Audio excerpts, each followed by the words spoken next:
Hello everyone, तो start करते हैं आज का हमारा video about CA inter November 22 exam special income tax की।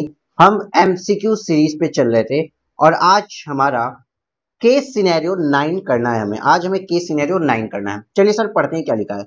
Mister Ganesh a salaried person has 3 houses, 3 घर हैं इनके पास। 1 in Thane Maharashtra, second in Jaipur Rajasthan and third in Ratlam Madhya Pradesh. Details of the flat houses are as below. भैया इनके बारे में डिटेल्स दी गई है। इस इंसान के पास 3 घर हैं, एक घर इसका थाने पे है, एक घर इसका जयपुर राजस्थान में है और एक इनका रतलाम एमपी में है। रतलाम एमपी में है। ठीक, इतना समझ में आ गया ना? Yes sir. अब सर आपको एक बात पता होगी कि एक आदमी सेल्फ ऑक्यूपाइड कितने घरों को बोल सकता है सर? 2 रेसिडेंशियल हाउस प्रॉपर्टी को सेल्फ ऑक्यूपाइड बोल सकता है। तो सर हाँ, इनके 3 घरों में से एक घर को लेट आउट दिखाना पड़ेगा और 2 घर को सेल्फ ऑक्यूपाइड हम बोल सकते हैं। 2 घरों को हम सेल्फ ऑक्यूपाइड बोल सकते हैं, बट अब एक डिसीजन लेना पड़ेगा कि कौन से वाले 2 घर, 1 2 इन दोनों को सेल्फ ऑक्यूपाइड बोलें, 1 2 इन दोनों को सेल्फ ऑक्यूपाइड बोलें, या 1 और 2 इन दोनों घरों को सेल्फ ऑक्यूपाइड हम बोलें। इसका हमें डिसीजन लेना पड़ेगा। इस डिसीजन के लिए हमें निकालना पड़ेगा किस घर की नेट एनुअल वैल्यू या फिर बोले तो इनकम फ्रॉम हाउस प्रॉपर्टी कितनी है। जिससे इनकम ज्यादा आएगी उसको क्या मान लेते हैं? Self occupied. Because self occupied house property की वैल्यू कितनी होती है? निल होती है, या तो फिर निगेटिव आती है। क्यों निगेटिव आती है? बोलो बोलो बोलो सर। Due to interest. कौन सा वाला interest sir?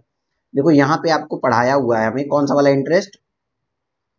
Interest on loan of construction के कारण यहाँ पे वैल्यू निगेटिव आ सकती है। तो सर कौन से 2 घरों का लें, इसकी कैलकुलेशन अब हम करेंगे। हमें पता चल गया 3 घर हैं। आगे ये पढ़ते हैं सर। थाने फ्लैट के बारे में पढ़ते हैं। थाने फ्लैट क्या है सर? 3 BHK फ्लैट है जो परचेज किया गया अप्रैल 2003 को, okay, for 90 lakh rupees. Afterward interior work done in 2006 of rupees 15 lakh.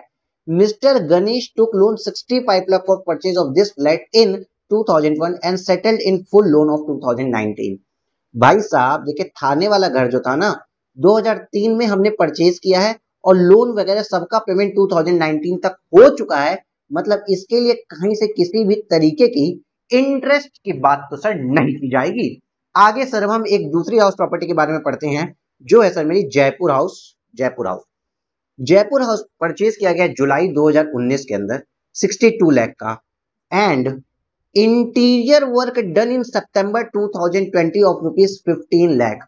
Sir ये एक इंप्रूवमेंट की बात कर दी गई कि 15 लाख रुपए का आपने इंटीरियर वर्क करा दिया है। Loan taken for purchase of this house is 15 lakh in June 2019 as per interest certificate he paid 12 lakh 500 रुपए, 12 lakh 500 and 43,500 toward principal and interest respectively during previous year 21-22। Sir हाँ, यहां पे भी सर काम की बात हमें पता चली। क्या पता चली सर? देखो ये 15 लाख का तो इन्होंने जो खर्चा किया यहाँ पे डॉट है लगा हुआ, फुल स्टॉप लगा हुआ है। और फुल स्टॉप के आगे की कहानी मजेदार है कि इन्होंने लोन जो लिया था ना वो परचेज ऑफ हाउस के लिए लिया था 15 लाख। देखो यहाँ पे एक आपको कॉशन रखना है, पढ़ते समय गलती हो सकती है मेरे बच्चे कि 15 लाख रुपए ये भी लिखा है, 15 लाख रुपए ये भी लिखा है।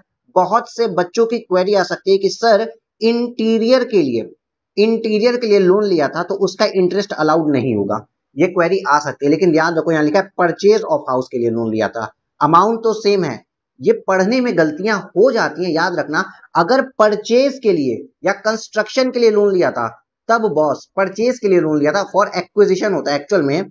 अगर आपने एक्विजिशन के लिए लोन लिया था तो फिर क्या होगा सर? अगर आपने एक्विजिशन के लिए लोन लिया था तो उस वाले लोन का इंटरेस्ट अलाउड होता है। कहां पे? यहाँ पे देखो, लोन अगर आपने किसके लिए लिया, इसको एक्विजिशन लिख देते हैं इस क्वेश्चन के हिसाब से। अगर आपने लोन क्यों लिया? एक्विजिशन के लिए लिया, तो सर आपको ये वाला लोन का इंटरेस्ट अलाउड हो जाता है इस वाले फॉर्मेट के अंदर, income from house property head के अंदर। ठीक है, तो सर यहाँ पे आपको इंटरेस्ट अलाउड तो होगा। क्वेश्चन पे आओ, इंटरेस्ट अलाउड होगा जो इस प्रीवियस ईयर में पे किए हैं। बट सर अगेन कितना इंटरेस्ट अलाउ होगा? तो 43,500 का इंटरेस्ट अलाउ होगा। इंटरेस्ट कितना अलाउड होगा? बोलो मेरे साथ, 43,500 रुपीज का इंटरेस्ट सर अलाउड हो जाएगा मेरे बच्चे। ओके सर जी। सर तीसरे घर के ऊपर आते हैं सर, एक और घर इनका है जो है रतलाम में।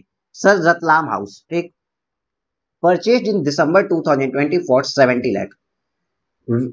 स्टैंप ड्यूटी वैल्यू 65 लाख का था, कोई बात नहीं। For acquiring this house he took a loan of 40 lakh from Canara bank. Again याद रखना, लोन कितने रुपए का लिए हैं? लोन का अमाउंट है सर मेरा 40 लाख रुपीस का, ठीक है sir. Loan was sanctioned on 1st of August 2020। He page EMIs 38,100 per month as per interest certificate for the previous year 21-22। he paid 60,900 toward principal and rupees 396,300 towards interest respectively। तो boss सारी कहानी छोड़ दो, interest का खर्चा कितना है आपका? इंटरेस्ट का खर्चा कितना है? 3,96,300, 3,96,300 रुपीज। अभी तक की कहानी में 3 घर के बारे में बताया है, और सर हम हर घर का एनएवी निकालने की कोशिश करेंगे, या फिर कहो इनकम फ्रॉम एचपी निकालने की कोशिश करेंगे, जिससे हम किसी 2 घर को नील वैल्यू दे पाए। क्लियर है? यस सर क्लियर है। अब आइए आगे। सर यहाँ पे पर्टिकुलर्स दिए हैं सर। हाँ, हमने आपको कहीं ना कहीं तो पढ़ाया है ग्रॉस एनुअल वैल्यू कैसे निकालते हैं। अगर हम आपको अपने ओरिजिनल स्लाइड पे लेके जाएं बॉस, तो सर यहाँ पे देखिए ग्रॉस एनुअल वैल्यू कैसे निकालते हैं, मैंने आपको बहुत ही अच्छे से पढ़ाया हुआ है कि ग्रॉस एनुअल वैल्यू क्या होती है, एक्सपेक्टेड रेंट और actual rent whichever is higher. लेकिन सर एक्सपेक्टेड रेंट क्या होता है? फेयर रेट और municipal valuation whichever is higher but subject to standard rent. देखो यहाँ पे मैंने बताया ना, बॉल फेंक तो दीवार से लग जाती है, subject to maximum standard rent तक हो सकता है। तो सर सेम चीज को आपको फॉलो करना पड़ेगा अपने इस वाले क्वेश्चन में। आइए सर यहाँ पे मैं लाइन भी लिख देता हूँ, देखो कैसे sir.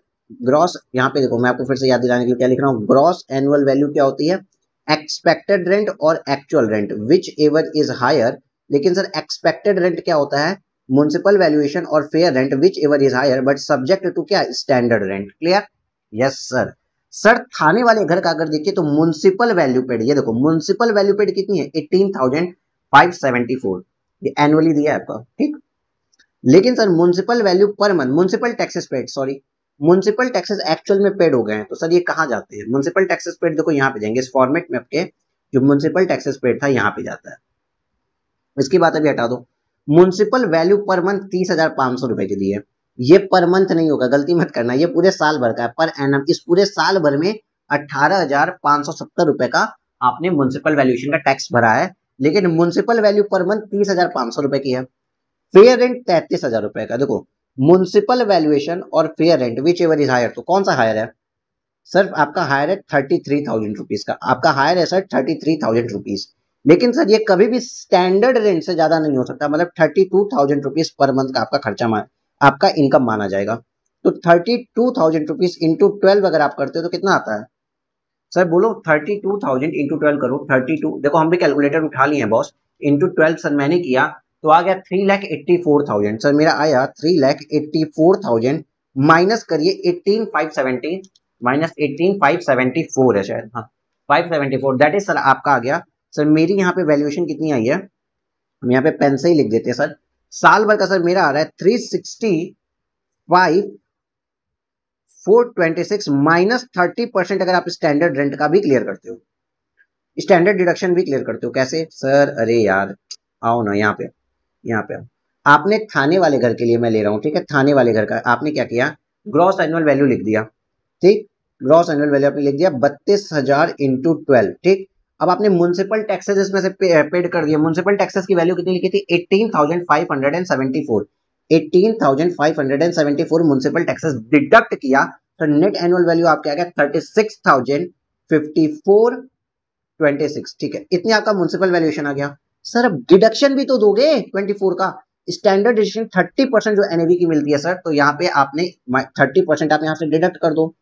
Interest on loan for acquisition है ही नहीं, देखो यहाँ पे नहीं था, लोन सेटल हो चुका था। अब जाके थाने वाले को पढ़ लीजिए, सब सेटल्ड आउट हो चुका था। तो सर यहाँ पे इनकम अंडर हाउस प्रॉपर्टी कितना आया? माइनस करो सर 30%, सर आ गया आपका 25,5798, 5798। एक्चुअल में कैलकुलेशन हम आपके साथ ही कर रहे हैं, तो अगर कोई कैलकुलेशन वाली एरर होगी तो आप उसको रेक्टिफाई खुद ही कर लेना, कोई इशू नहीं है वो। सर यहाँ पे कितनी आ गई आपकी वैल्यूएशन? 2557 98.98 चलो ठीक है sir.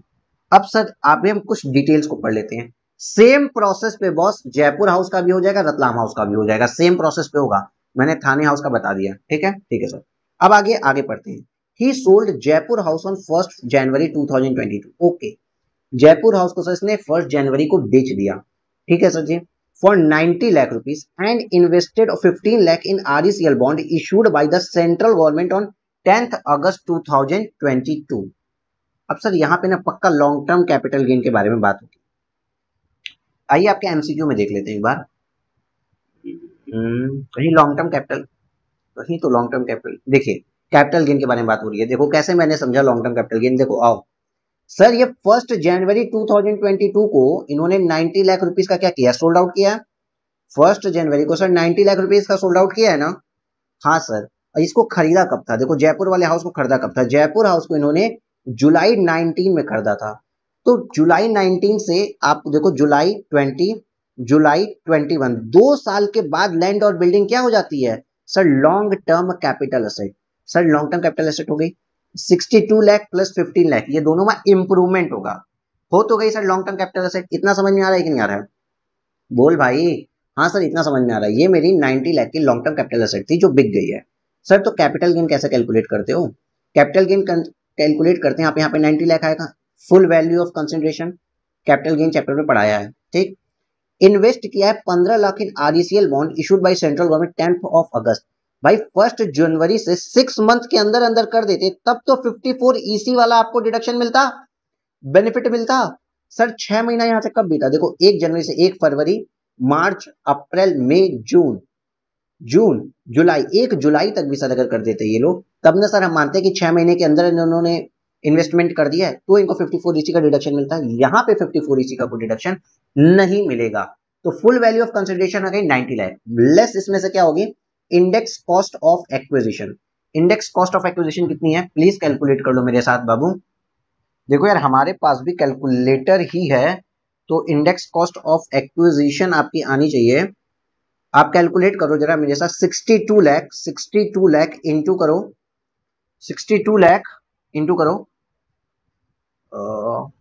62 lakh into indexation number कहीं दिया होगा, देखो कॉस्ट इन्फ्लेशन इंडेक्स नंबर 1920 का 289, 301 और 317 divide by 289 into 317 divide into 317 289, calculate करो सर। और 15 लाख का इंडेक्स कॉस्ट ऑफ इंप्रूवमेंट भी करो। तो सर कैलकुलेट करिए, मैं भी कैलकुलेट कर लेता हूं, आता क्या देखिए, index cost of improvement. Sir मेरे कैलकुलेटर पे ये आया है 68 लाख रुपीस, और इंडेक्स कॉस्ट ऑफ इंप्रूवमेंट आ गया आपका, कैलकुलेट करो यार, 15 lakh into 317 divide by inflation number कितना है 301। सर यहाँ पे यह 15.80, मैं पॉइंट्स में ले रहा हूं, ये आगे के डाटा को मैंने छोड़ दिया। डिडक्ट करने के बाद सर आपका कितना आता है 90 minus 68, 90 minus 68 minus 15.8, that is sir आपका 6.2 लैक्स का लॉन्ग टर्म कैपिटल गेन आ रहा है, long term capital gain 6.2 lakh का। आइए सर देखते हैं, आओ आओ बच्चों तुम्हें दिखाएं। What would be the amount of capital gain chargeable to tax in the hands of Mr. Ganesha during the previous year 21-22? Sir तो पहली बात तो शॉर्ट टर्म है होगा नहीं, लॉन्ग टर्म होगा, लेकिन 21 लाख का नहीं है sir. Long term capital gain है 6,20,000 का मेरा आया, 6.20 आया। और sir long term capital gain nil, ये भी गलत है सर, आपका आंसर ये वाला सही होगा। बिकॉज देखो इंडेक्स कॉस्ट ऑफ इंप्रूवमेंट जो आई थी ना, उसमें सर मैंने राउंड ऑफ किया था, तो मेरा 6.20 आ गया, आप राउंड ऑफ मत करो, तो 6,19,574 आएगा। आपका यही आंसर होगा, आंसर सी, आंसर सी। चलो ये सही है, ठीक है सर। अब आगे भी पढ़ लें, हाँ सर आगे क्वेश्चन पढ़ लेते हैं। देखो एक एमसीक्यू तो ऐसे निकल गया, आगे पढ़ लेते हैं sir. Mister Ganesha is working in Windor export private limited Mumbai and self occupied Thane flat. he earned salary of 22,50,350 for the previous year 21-22। Sir हाँ, सैलरी इनकम कितनी है, यहाँ पे आओ, यहाँ पे आइए सर, एकदम लास्ट क्वेश्चन देखो क्या पूछा है, ग्रॉस टोटल इनकम पूछा है। तो सर यहाँ पे सैलरी इनकम बताओ, सैलरी इनकम इनकी लिखा है इन्होंने 22,50,000, 22,50,350 minus standard deduction, because gross salary लिखा है ना, तो 50,000 की सर स्टैंडर्ड डिडक्शन दे दो, कितना आता है? 22,350 आ रहा है ना? हाँ सर, 22 लाख आपका ये सैलरी हेड हो गया, ये आपका सैलरी हेड की इनकम आ गई है। आगे आइए क्वेश्चन पे। क्वेश्चन बहुत अच्छा है, टाइम लग रहा है, टाइम लगा के एक बार पढ़ लीजिएगा दोस्त। He has no other income from the any source, ठीक है। He given Ratlam house on rent for financial year 21-22 to the Pratap on a monthly rent of 8500। Sir monthly rent आपका 8500 ही मिल रहा है रेंट रतलाम वाले घर का, ठीक है सर। आगे पढ़ते हैं। ही गिवन, मैं इसको यहाँ पे ना दोस्त, यहाँ पे मैं आपको कलर चेंज करता हूँ। He given Jaipur house on rent for a period of April 21 to June 2021 to Miss मधु। यार अप्रैल 2021 से जून 2000, अप्रैल मई जून, सिर्फ 3 मंथ के लिए गया है, यह ध्यान देखना, सिर्फ 3 मंथ है, ये चीज याद रखना। To Madhura Mahato on monthly rent of 7100 and vacant for remaining period from July 21 to December 21, ठीक है। बिकॉज जयपुर वाले हाउस प्रॉपर्टी को इसने सोल्ड भी तो किया है, तो ये बाकी टाइम गलत था, और इस समय का इसका रेंट 7100 था, ये रेंट था, ठीक है। तो सर दोनों घर अगर, अब बताओ, mister Ganesha would not opt for concessional tax rate available 115 BSE. आपसे सीधा पहला क्वेश्चन क्या पूछा है? Based of the fact above, यहाँ पे आपको सीआईआई दिया है, कॉस्ट इन्फ्लेशन इंडेक्स। उसके बाद पूछा है based of the fact the case scenario given above choose the most appropriate answer for the following questions. Following question का आंसर बताइए। What would be the net annual value of each house for the previous year 21-22। Sir net annual value निकालनी है। अब देखो net annual value निकालनी है, तो net annual value का क्या मतलब होता है बेटा? नेट एनुअल वैल्यू का मतलब होता है ये वाली फिगर, याद रखना। इनकम नहीं पूछा है, नेट एनुअल वैल्यू पूछा है, मतलब म्युनिसिपल टैक्सेस पे होने के बाद जो वाली फिगर आती है उसके बारे में इन्होंने बात कर दी है। क्लियर हुआ कि नहीं हुआ? हाँ सर, तो थाने की नेट एनुअल वैल्यू आपको पता चल गई। बाकी दो घरों की भी नेट एनुअल वैल्यू निकाल लेते हैं अभी। आओ बच्चों, तुम्हें दिखाएं नेट एनुअल वैल्यू को। सर हाँ, इस वाले घर के लिए आइए। सर म्युनिसिपल टैक्स, पहले म्युनिसिपल वैल्यू फिर फेयर रेंट। म्युनिसिपल टैक्सेस को हटाओ। म्युनिसिपल वैल्यू आपका 6800 है, फेयर रेंट 7000 है, विच एवर इज हायर, तो sir fair rent. Standard rent 8000 है, ठीक है कोई बात नहीं। सर 7000, तो सर यहाँ पे तो आपका एक्सपेक्टेड रेंट आ गया 7000, लेकिन एक्चुअल रेंट आपको जयपुर वाले से 7100 है। देखो नीचे क्वेश्चन में लिखा हुआ है जयपुर वाले घर से एक्चुअल रेंट आपका आता है 7100, तो सर यहाँ पे ये 7100 हायर है। तो ग्रॉस एनुअल वैल्यू कितनी हो जाएगी? 7100 इंटू 3, क्योंकि 3 महीने के लिए लेट आउट था। आप कैलकुलेट करो, 7100 इंटू 3 डेट सर आता है 21,300 rupees gross annual value minus 8090, ठीक है। 21,300 आ रहा है कि नहीं? देखो यहाँ पे आओ, लिख दो 21,300 माइनस आपका 8090, प्लीज कैलकुलेट करो, माइनस 8090। म्युनिसिपल टैक्सेस पेड जो है वो 13,210, 13,210 आ रहा है कि नहीं आ रहा है? 13,210 आ रहा है कि नहीं आ रहा है? नेट एनुअल वैल्यू आ रहा है सर। अब तीसरा घर आपका जयपुर के बाद तीसरा घर कौन सा था? रतलाम वाला। रतलाम वाला घर आपने 8500 पे रेंट पे दिया है, 8500 के लिए रेंट पे दिया है रतलाम वाला घर आपका। Given Ratlam house rent for financial 21-22 8500 के, ठीक है। सर रतलाम वाले घर के लिए हम क्या करेंगे? सबसे पहले म्युनिसिपल वैल्यूएशन 7200, फेयर रेंट 7500, लेकिन विच एवर इज हायर, तो sir 7500, but can not be exceed standard rent 7300 से ज्यादा नहीं हो सकता। तो सर यहाँ वाले कॉलम पे मेरा आ गया कितना? एक्सपेक्टेड रेंट आ गया 7300, लेकिन एक्चुअल रेंट आपको मिला 8500। देखो एक्चुअल रेंट आ गया सर कितना? 8500, तो विच एवर इज हायर, 8500 आपका ग्रॉस एनुअल वैल्यू हो गया। तो 8500 इंटू 12 आप करिए प्लीज कैलकुलेटर पे, 8500 इंटू 12 करिए, सर आ गया 1,02,000 रुपीज। कहाँ गया? हाँ सर, ये जयपुर वाला घर था, ये आपका है कौन सा? रतलाम वाला घर। सर मेरे आ रहा है 1,02,000 rupees minus municipal taxes paid, sir इन्होंने किया है 6909 का, माइनस 6909, सर आपका आ गया 95,091 रुपीज के आ गया सर आपका नेट एनुअल वैल्यू। देखो अभी मैंने इनकम फ्रॉम हाउस प्रॉपर्टी की बात नहीं की है, इस वाले की बात नहीं कर रहे हैं, हम नेट एनुअल वैल्यू की बात कर रहे हैं। तो सर सबसे ज्यादा ये है, तो इसको तो हम सेल्फ ऑक्यूपाइड बता के नील कर लेना। लिखा भी है सेल्फ ऑक्यूपाइड है, ये तो नील ही है, बिकॉज सेल्फ ऑक्यूपाइड है, थाने में हम रह रहे हैं, उस घर की वैल्यू तो नील ही हो गई। तो सर यहाँ पे आइए, जो घर सेल्फ ऑक्यूपाइड होता है उसकी वैल्यू तो नील होती है, तो थाने वाली की वैल्यू तो नील ही होगी। जयपुर वाली की 13,210 रुपए हमने कैलकुलेट की है। एंड सर इसकी वैल्यू हमने कितनी कैलकुलेट की है, 95,090 रुपीज, 95,091 रुपीज सर, मतलब मेरा आंसर नंबर ए सही है। इतना क्लियर हुआ कि नहीं हुआ सर? क्रिस्टल क्लियर हो गया। जिसने क्लासेस कर रखी है उसको क्रिस्टल क्लियर हो गया है, ठीक है। दूसरी बात पढ़ते हैं sir. What would be the income loss under the head of income from house property in the hands of mister Ganesha? अब इनकम फ्रॉम हाउस प्रॉपर्टी का इनकम और लॉस क्या होगा, आते हैं हम आ रहे हैं अगेन। देखो सर नेट एनुअल वैल्यू के बाद स्टैंडर्ड डिडक्शन दे दो ना सर 30% की, तो सर 13,000 इसकी वैल्यू तो सर यहाँ पे नील हो गई, सेल्फ ऑक्यूपाइड है तो वैल्यू नील हो गई, तो आगे इस पूरे कॉलम की कोई जरूरत नहीं है। सेल्फ ऑक्यूपाइड बोल दिया तो नील हो गई। 13,000 लिखो, 13,210 का 30% होता है सर 3963, ये आता है।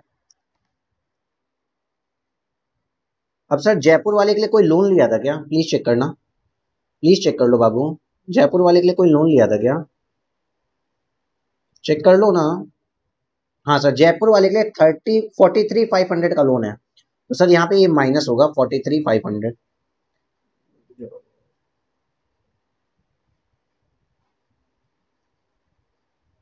यहाँ पे सर इंटरेस्ट ऑन लोन 43,500 भी माइनस होगा, तो इसमें सर डिडक्ट करिए तो सर यहाँ पे कुछ निगेटिव आ रहा है। 13,210 minus 3,693 minus 43,500 that is sir 33,983 आपका लॉस आया। हाउस प्रॉपर्टी का क्या आ गया, ये लॉस आ गया। क्या आ गया सर, ये लॉस आ गया, ठीक है। ठीक है सर, इसी तरीके से रतलाम वाले घर के लिए भी अगर हम करते हैं तो रतलाम वाले के लिए भी कुछ हमने लोन लिया था। रतलाम के लिए सर इंटरेस्ट 396,300 का सर है, 396,300 का। देखो तो सर इंटरेस्ट यहाँ पे मेरा कितना चल जा रहा है, देखो बाबू 396,300 का इंटरेस्ट डिडक्ट होगा, और सर यहाँ पे -30% भी जाएगा ही जाएगा, तो 95,091 -30% -396,300 दैट इज सर, यहाँ पे सर आपका लॉस आ रहा है, अगेन लॉस आ रहा है। यार कैलकुलेट कर पा रहे हो कि नहीं कर पा रहे हो, प्लीज बता दो। 329,736 का सर लॉस आ रहा है, ये 30 पैसा का और लॉस है, बट मैंने फ्रैक्शंस को इग्नोर किया है। सर ये दोनों लॉस आ रहा है, इन दोनों लॉस को अगर आप जोड़ दो तो देखो कितना आता है, इन दोनों लॉस को जोड़ो प्लस 33,983 दैट इज सर आपका आ रहा है 3,63,719.30, या इसको आप कह दो राउंड ऑफ में 363,720, 363,720, ठीक है। ठीक है सर, ये आपका लॉस आ रहा है।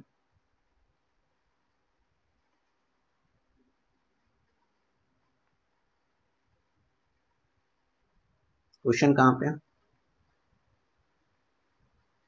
What would be the loss, what would be the income from house property in the grades of Ganesha, तो 363 मेरा भी आया यार 363,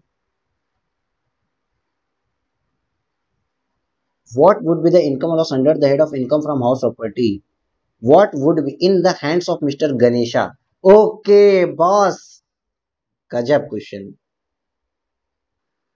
इस क्वेश्चन में बॉस कहीं पे भी आपसे वो 2 लाख वाली लिमिट की बात नहीं किया है, याद रखना। वो 2 लाख जो हाउस प्रॉपर्टी में मैक्सिमम 2 लाख कैरी फॉरवर्ड वगैरह हो सकता है, ये सेट ऑफ के लिए एलिजिबल होता है, उसकी बात नहीं किया है। इसने सीधे कह दिया कि क्या लॉस या इनकम होगी, एंड ये फिगर्स देखने के बाद मुझे लगता है कुछ मैंने कैलकुलेशन एरर की है क्या, आप लोग सामने तो है नहीं, तो कैलकुलेशन एक बार चेक करते हैं।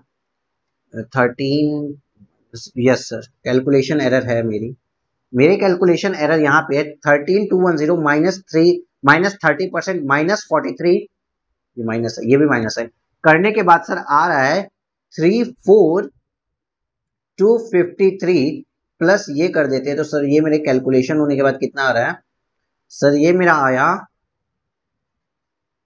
329,736, प्लीज कैलकुलेट करो 329,736 प्लस 34,253, कैलकुलेटर बेटा हम भी यहाँ चला रहे हैं, 363,989 आ रहा है सर, ये मेरा हाउस प्रॉपर्टी का लॉस है। देख लो कैलकुलेट करके सिखाए हैं। अगर आप लोगों को स्पीड फास्ट लग रही है तो आपकी गलती है, इस समय समझ में आ रहा है। 363 सर ये कहां से थ्री लॉस आपका कितना आ गया 363,989। देखो लॉस कितना आ गया 363,989 ये भी। अब क्वेश्चन नंबर 3 पे आते हैं। ये क्वेश्चन नंबर 3 मजेदार आ गया। क्वेश्चन नंबर 3 है इसीलिए क्वेश्चन नंबर 9.2 गलत नहीं हुआ। How much amount will be carried forward as a loss from house property for the subsequent year. तो बॉस आपको इतने रुपए का लॉस हुआ है और आपको भी अच्छे से पता है कि सर सिर्फ और सिर्फ 2 लाख रुपए का लॉस ही आप सेट ऑफ कर सकते हैं, बाकी लॉस को कैरी फॉरवर्ड करना पड़ता है।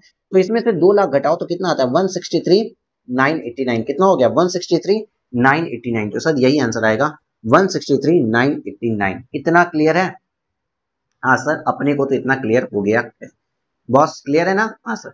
अब आइए आपसे पूछता है ग्रॉस टोटल इनकम कितनी होगी। सैलरी इनकम पता चल चुकी है, प्लस नहीं माइनस करो ना पहले, नहीं चलो प्लस कर लो। लॉन्ग टर्म कैपिटल गेन आपका कितना था? टोटल इनकम में तो कैपिटल गेन भी आता है। तो sir long term capital gain आपको कैलकुलेट करवाया हुआ है मैंने कहीं। सर 619 ये वाला कैलकुलेट है 619,574 ये होगा। माइनस कर दो 2 लाख रुपए का हाउस प्रॉपर्टी का लॉस रेट ऑफ करने के लिए। टोटल इनकम कैलकुलेट करो बाबू 22,22,00350 plus 619,574 minus 2 lakh that is sir आपका आ गया 261,9924।